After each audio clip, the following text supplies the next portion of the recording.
Jaunin, bonsoir. Vous êtes directeur de la gestion d'actifs d'Apicil et votre fonds en euros Apicil Euro Garantie est récompensé ce soir pour sa performance régulière. Le taux de revalorisation moyen annuel s'élève en effet à 3,61% sur 4 ans et à 4,24% sur 8 ans. Alors dites-nous, quelle a été votre stratégie de gestion pour obtenir ces résultats? D'abord, je voudrais dédier cette performance à nos clients, puisque c'est quand même pour eux que nous travaillons. On parle de 39% de revalorisation sur 8 ans. Dans le même temps, l'inflation était de 13%. Donc ça veut dire 26% d'augmentation du pouvoir d'achat de nos épargnants. Dans le même temps, le CAC a perdu 9%. Donc c'est vraiment un bon placement qui a été fait. Alors, de quelle façon est-ce qu'on a pu assurer cette performance? Je crois que nous avons une gestion qui est qui présente deux originalités principales. La première originalité, c'est que nous sommes toujours à la recherche d'opportunités. Nous n'hésitons pas à être relativement mobiles dans nos investissements. Pour donner un exemple, l'an dernier, le taux de rotation des portefeuilles obligataires, qui est normalement celui qui bouge le moins, et la plupart de nos confrères le font très peu bouger, ils se contentent de réinvestir les tombées. Chez nous, le taux de rotation a été de 42%. Donc c'est relativement important. Puis la deuxième caractéristique, c'est que nous sommes aussi mobiles et nous n'hésitons pas à prendre défendre des opinions sur un certain nombre de secteurs. Je prends un exemple.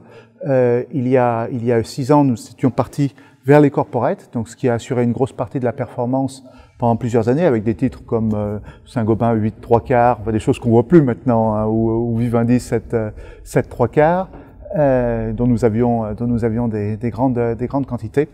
Où il y a 2 ans, on a également réorienté le portefeuille de façon assez importante vers les bancaires, qui ont offert des rémunérations très attractives. Donc vraiment un portefeuille relativement mobile, des choix et puis surtout beaucoup de travail tous les jours pour suivre les investissements. Et sur quelle allocation d'actifs misez-vous pour l'avenir?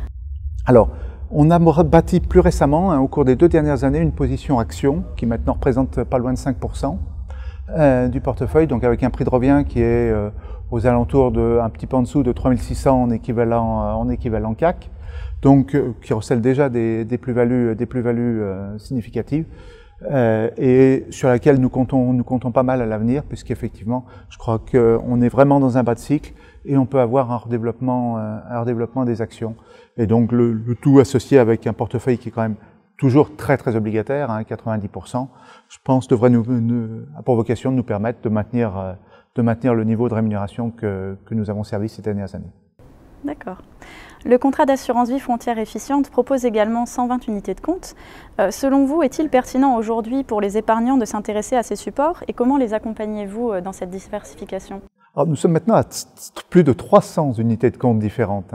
Nous avons un portefeuille large et en plus, nous en ajoutons très régulièrement, presque tous les 15 jours, avec un process assez simple pour en ajouter. On est même assez originaux sur certains domaines. On a des plus beaux choix, je crois, de SCPI, avec la dernière qu'on vient de rajouter, qui est celle de Paref, qui vient d'ouvrir une SCPI investie en mur de commerce investi en Allemagne, donc que nous ajoutons à notre gamme. On a même proposé certaines obligations que nous avions acquises pour le fonds euro et qui avaient été proposées en direct spécifiquement pour certains épargnants qui souhaitaient avoir une exposition à des titres spécifiques.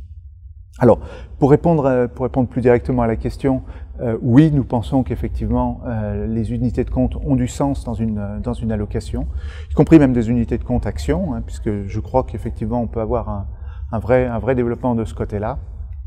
Le point clé, par contre, c'est naturellement celui du conseil, et c'est pour ça que nous avons des partenariats avec un très grand nombre de CGP, parce que je pense qu'effectivement, il y a une vraie valeur dans ce métier, il y a une vraie savoir-faire, et nous tenons à maintenir ce partenariat avec les CGP, quelle que soit l'évolution de leur business model, qui n'est pas forcément évident. Je sais que c'est difficile pour eux, mais nous sommes là pour les aider, de façon effectivement à valoriser ce conseil au service des épargnants.